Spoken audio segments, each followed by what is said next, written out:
Hi there, it's David Young, the Resourceful Coach, and what we're going to talk a little bit about today is controlling that ego, making sure that when you're playing a shot, you're playing the game very much within yourself. And as you know, in my 12 shots of golf, it's all about understanding what you need to do as a golfer to play to a certain level. It's not about the perfect technique, it's realizing if you want to be an 18 handicap golfer, 9 handicap golfer, scratch golfer, what you actually need to achieve. And we're going to start with probably the biggest ego golf shot there is, the drive. Everybody thinks I've got to pull out the driver. Think about your game, okay? If you're a golfer, and I'm getting a lot of guys watching my videos who may be in that age bracket of around about 60 to 80 years of age, what's a good drive? What are you looking to play to? If you're going out there playing at a 70-year-old and you're playing pretty much bogey golf, you're probably playing quite nice golf. So what we need to understand is what do we need to do to play to that level? And it doesn't matter what age you are, if you want to play bogey golf, shooting 90, that's the number we're looking at. What we need to look at is you need to hit that ball approximately somewhere between 175 to 190 down the fairway. That's all you need to do. If you're doing that regularly, you're going to be doing fine. But it's very easy. You might be that younger golfer, you think, I've got to pull out the driver. I want to hit that driver as far as I can, get it down there. Now, again, because of my data, there's nothing I would ever stop you. If you've got the ability to hit it a long way, I'm not going to stop you doing it. But we don't want to sacrifice a certain amount of accuracy. A player hitting it 180 down the middle against the player hitting it 240 in the rough, amazingly, you're probably going to be about an equal score from that for the rest of the hole. If you obviously get it 240 down the middle, now you're playing nearer to about a 5-6 handicap. Don't be that golfer who just think, I've got to welly that ball as far as I can. Get there, get the driver out, going to hit that as hard as I can down the hole, hope for the best, and then suddenly, bang, the ball's hooked into the trees, and now you haven't got a shot. So what are other options? Well, as I said, just rein in the ego a little bit. What we're looking at here, I've just pulled out my fairway wood. And there's two reasons why I think you're going to have more success with a fairway wood. One, you won't try to hit it so hard. It's just a natural thing. We pick up that driver, the brain automatically thinks I've got to hit it harder. That's really important. Two, depending on how much clubhead speed you generate, I found that probably 80% of golfers are much better hitting a 3-wood or even a 5-wood off the tee box and more accurate, and they hit it further because of that clubhead speed than they do the driver. So if we rein that ego in, maybe this is the better club. So what we're looking for here is a nice shot, just going to keep that rhythm, not going to worry about the power as we go through the shot, just looking to put it up the fairway, nice rhythm. Yeah, absolutely fine. We've put ourselves in play around about that 200 yards and we've given ourselves a chance. So the biggest shot to start with, we're starting with here. We're going to go through 4 shots all in all, but the drive is number 1. Get that ball in play. If you want to be a scratch golfer, yes, we need 250. But if you want to be a bogey golfer, shoot around 90, get that ball 180, 190 yards down the fairway, rein that ego in. If you can do it with a fairway wood, you're going to have a lot more success. So here's our next shot. Let's get a yardage, see how far we've got to go. Got okay lie. We're in the light rough here, but we've got a decent lie. And we've got 217 yards to get down to that green. And again, this is where I see golfers. They just see 200 yards plus and they pull out the fairway wood. Now, here's one of my biggest hates in golf. 3-woods off the fairway. Majority of golfers, you don't generate enough clubhead speed. You need to be using a different club. But the ego and the pro shops are selling you the 3 because they're telling you it will go further. Again, like the tee shot, unless you're generating a lot of clubhead speed and consistent contact, it's not going to work. Especially a lie like this, sitting okay, but it's in the rough. Slight downhill lie. So what's that going to do to the loft of the club? It's going to de-loft the club relative to where I want to go. But the brain says, no, I need to get it right down there. I want to hit this as far as I can. We pull out the fairway wood. We think there, we come into it, we try and hit it hard, and we sort of semi-top it, and it runs down there somewhere. But if we really miss it, it could go anywhere. So here's the key question I'd say to yourself. You're 217 yards from the green. Can you hit the green in 1 shot? If the answer consistently, and always look at it, it's that 50-50 ratio. If the answer's 50-50, yes, 50% of the time I can, then I'd say to you, give it a go. But if you're sort of saying, well, probably 100% of the time I'm not going to hit it, What's the simplest way to get there in 2? Think about it. These are why these clubs are so good. The little hybrids. What have I got? I've gone from my 3-wood to now a 21-degree hybrid. Gives me a little bit more loft. I'm not going to reach the green anyway because it's 217 yards. So I can now make a much smoother swing. I'm reining that ego in. I can put the ball down the hole. Let's see what we can do. Nicely struck shot. It's down the fairway.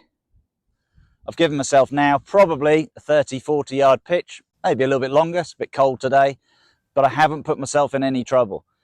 So if that ratio is worse than 50-50, take the club that you're more consistent with to get it on the fairway, move it down there to think, I can now easily get on in 2.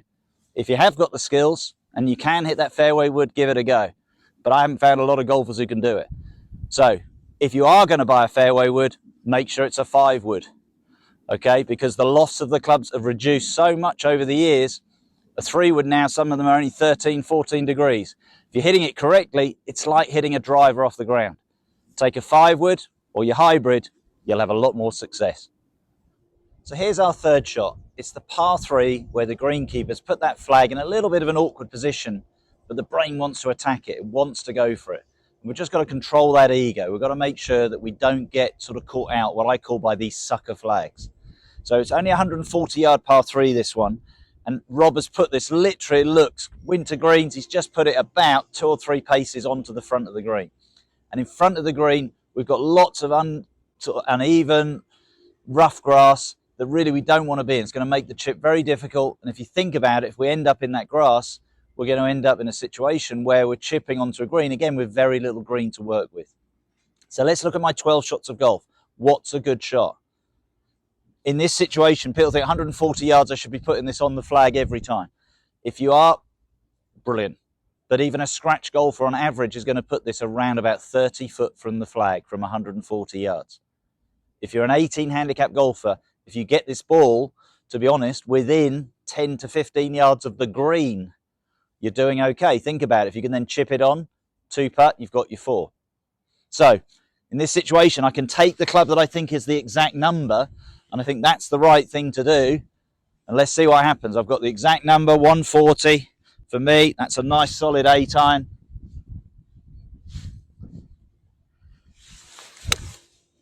All over it, looks good. But it had to be the perfect shot.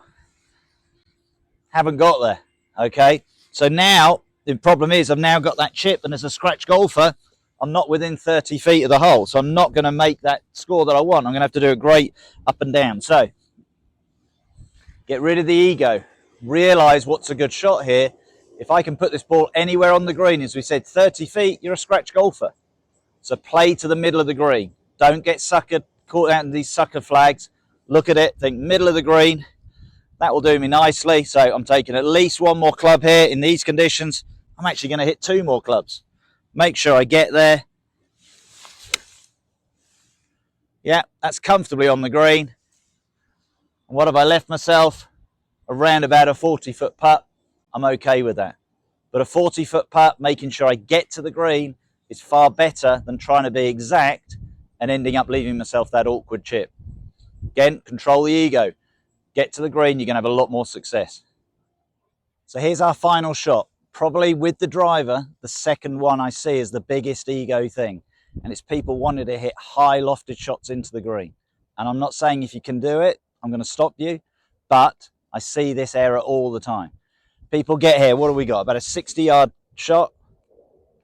Yep, 62 yards. And what they pull out straight away is the lob wedge. They think, yeah, I'll do a full swing. I can hit that. Now, the trouble with that is, again, you've got to hit the perfect shot. They're here. They're trying to hit it as full power. And if they get it right, it looks amazing. They get the ball stopping by the hole. It looks great. But actually, when you speak to these golfers, they're probably only getting that shot roughly 1 in 5. 20% of the time, it's working well. And the reason is because the contact is inconsistent. So there are 3 general contacts I always feel with this shot. 1, you get it perfect. There you go. That's that 20% shot the guy gets. Lands by the hole. He looks like he's turned into Phil Mickelson overnight. Fantastic. The second shot, they're trying to hit it hard because it's a lob wedge, and they hit the ground behind the ball. What happens? it ends up only getting halfway to the hole. Okay, that's probably 40% of the time. And then the worst one is they thin it over the other side. They get here, they're thinking, oh, I've got loft, I've got to get even more loft. They lean back and they thin it, and they just watch their ball disappear over the green into the bushes. No good. So it might look good, it might look amazing, but actually it's not a consistent shot. So just rein in that ego, make the swing a little bit more controllable. This shot that we're looking at, there's nothing in my way. Why do I need to hit this ball high? I could take a gap wedge, I could take a pitching wedge, clubs that are comfortably going to get me there, and now I can start to feel and control the shot a lot better. So I'm just taking a pitching wedge here. What would be a good result? Well, you know my data. If we're getting this ball down in the hole in 3 shots, that's about right. If you are an 18 handicap golfer, we should be getting this about 20 feet away. If you're better than that, scratch golfer, we're probably looking to get it inside 10 feet. But we shouldn't be sticking this a foot from the hole, okay, or expecting to hit it. That's probably a better way of saying it, expecting to hit it a foot from the hole. I want you to hit it a foot from the hole if you can, but if you don't and it ends up 20 feet away, that's pretty much what most golfers are going to do. You're going to take 3 shots to get down. So what's the simplest option? I've just got a pitching wedge. Just now looks like a nice 2/3, 3/4 swing. I can feel from that. Oh, just move my ball. I can feel from there. I can control the swing. Nice and balanced. Much easier shot. Looks online. On this occasion we got it nicely, and we're probably around about 6 feet away from the hole. So really, really happy with that. But you can see, look how much simpler that swing looked. I reined in the ego, I got a much better shot. So when we look at the 4 shots, it's really important to understand, it's about understanding what you need to do.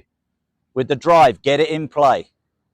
With the fairway wood, look at it. Am I going to be able to reach that green?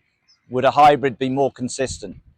When you're playing into that par 3, when it's a sucker flag, don't get suckered into it. Look at the situation, think middle of the green's a good play. And when you're playing this sort of lob wedge shot, do I really need to hit it? There's nothing in your way. I don't need to hit it high.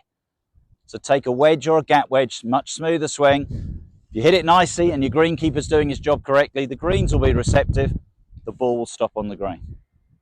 What I found is by calming my golfers down and reducing that ego and bringing their expectations in line, they're scoring a heck of a lot better. And that's what we're wanting you to do.